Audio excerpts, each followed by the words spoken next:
America అధ్యక్షుడి ఆలోచన వేరు, ఇజ్రాయెల్ ప్రధానమంత్రి ఆలోచన వేరు. అమెరికా అధ్యక్షుడు ఇరాన్లో అణుస్థావరాల వరకు ధ్వంసం చేయాలి, అవి భవిష్యత్తులో ఉగ్రవాదుల చేతికెళ్లే ప్రమాదం ఉంది కాబట్టి అన్నటువంటిదే తన ఆలోచన. అదే ఇజ్రాయెల్కి అట్లా కాదు. ఇరాన్లో కొమైనీ మరణంతో పాటు ఇరాన్ సర్వనాశనం అవ్వాలి, అది బలంగా ఉందంటే భవిష్యత్తులో ప్రమాదం అన్నటువంటిది వీళ్ళ ఫీలింగ్. అందుకనే అక్కడ ప్రభుత్వం మారాలని కోరుకుంటున్నారు, పహ్లావీ ప్రభుత్వం రావాలని కోరుకుంటున్నారు.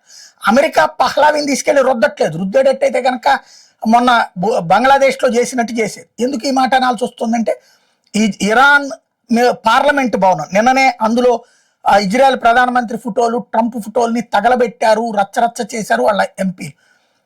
ఇవాళ ఆ పార్లమెంటు భవనం మీదన దాడికి దిగింది ఇజ్రాయెల్. పెద్ద ఎత్తున మిస్సైళ్లతో విరుచుకుపడింది, బాంబులు వేసింది.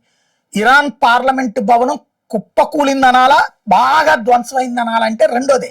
మొదటిదైతే కుప్ప కూలడం ఉండదు, కానీ భారీగా విధ్వంసం అయితే జరిగింది అన్నటువంటి విషయం స్పష్టంగా కనబడుతుంది. తద్వారా నెతన్యాహు చనిపోయాడన్న ప్రచారం రివర్స్ అయింది, నెతన్యాహు బయటికి రావడం, ఆ తర్వాత 24 గంటలు తిరిగేటప్పటికి ఈ పెద్ద ఇన్సిడెంట్ చోటు చేసుకుంది.